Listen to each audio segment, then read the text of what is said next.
Bienvenidos a un nuevo video, bienvenidos a Javi Same. Bueno, en este video lo que vamos a aprender es hacer una firma en un documento de Microsoft Word 2016.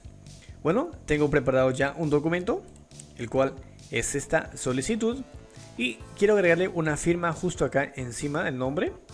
Entonces voy a minimizar, y también tengo preparado ya la imagen, bueno, con la firma que voy a editar.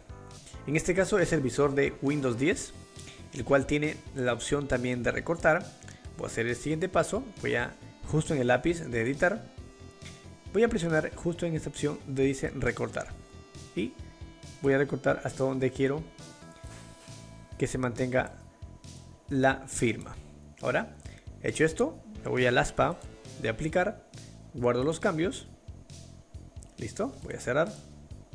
Ahora control C y control V. Voy a reducir un poquito más. Listo, un poquito más, tal vez, allí. Listo. Ahora, lo que voy a hacer es lo siguiente. Me dirijo a formato, ajuste de texto, delante del texto. Hacer un poquito más hacia abajo. Lo agrego sobre el nombre de esta manera, allí.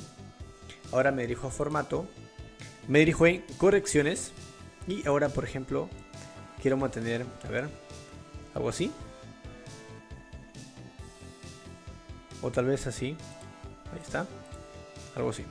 Ahora lo que voy a hacer es eliminar. Si podemos apreciar, lo que está encima aún figura un color de fondo blanco. Entonces me dirijo a color, seguidamente me ubico definir color transparente, le doy un clic. Ahora voy a dar un clic sobre el área que deseo eliminar. Voy a hacer un clic, listo. Ahora si puedo, si bajo por ejemplo de esta manera, se muestra encima sobre, ahí está. Y voy a dar un poquito más de claridad también. Entonces me dirijo a color, voy a poner un poquito más oscuro, tal vez así. En corrección también, de esta manera, ahí está. Ahí lo tenemos, o algo menos, o ahí, podría ser ahí. Listo. Bueno, hasta aquí este video. Les invito a suscribirse al canal, compartir en sus redes sociales y nada. Chao, chao.